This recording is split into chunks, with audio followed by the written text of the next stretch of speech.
Bosansko-hercegovačka javnost nerijetko kritikuje političare zbog enormno visokih primanja. Međutim, ima jedna grupa ljudi koja prima i više od političara, a za koju javnost skoro da i ne zna, niti se dovode pred sud javnosti. Kada vidite njihove plate, pomislite da je riječ o u najmanju ruku čelnicima najuspješnijih američkih kompanija. Direktori i uposlenici državnih agencija, zavoda, instituta, fondova i tako dalje.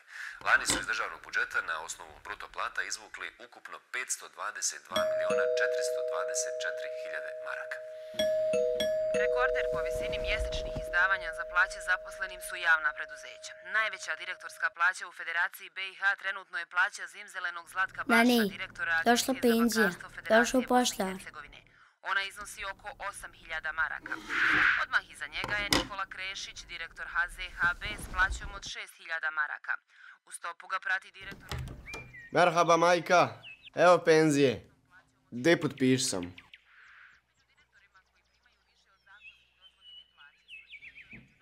Hvala ti. Hajde sa srećom, Allah manit. Na radnom mjestu rade i do 3 zaposlene osobe. Direktor BiH Airlinesa Amir Jažić, kompanije koja godinama posluje u gubitku, prima plaću od 5.000 maraka, kao i bivši direktor posrnulog Grasa Hasan Bašić 4.000 maraka. U kompaniji HT Mostar plaća direktora Stipe Prlića je 6.000. Trad visok je samo na državnom nivou, nego i u entitetima. Zašto si uvijek tužna kada dobiješ penziju? Topić prima plaću 4.000 maraka. Zar ne bi trebala biti vesela? Davidović 5.000, a direktorica Elektroprivrede Republike Srpske Branislava Miletić 6.000 maraka. Rekorderka u RS-u je direktorica Agencije za bankarstvo Slavica Rinjac, koja prima mjesečnu plaću od 7.000 maraka. Ovako visoke plaće nam govore da se još uvijek Preko 20 godina ranjenja i kašnjenja, poštenog i predanog rada, nade i vjere da ću jednoga dana znat zašto sam radila. Bilo je dana kad sam bolesna išla na posao, žao insanu uzeti bolovanje. Nekada sastavljala i po 2 smjene, insan se kućio, radio insan i dan i noć.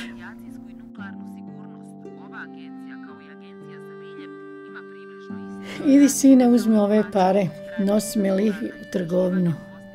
Reci nane vraća dug.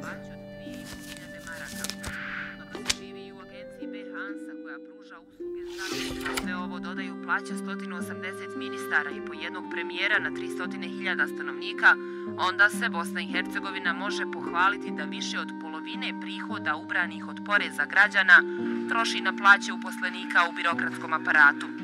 I da se ne zaboravi, koliko ministara, toliko kabineta u kojima su ušuškani savjetnici, sekretarice, vozači, mobiteli, nalozi za službena putovanja i automobile, putne dnevnice, vanredne isplate za izgaranja na poslu i rezultate koje osim njih niko drugi niti vidi niti zna.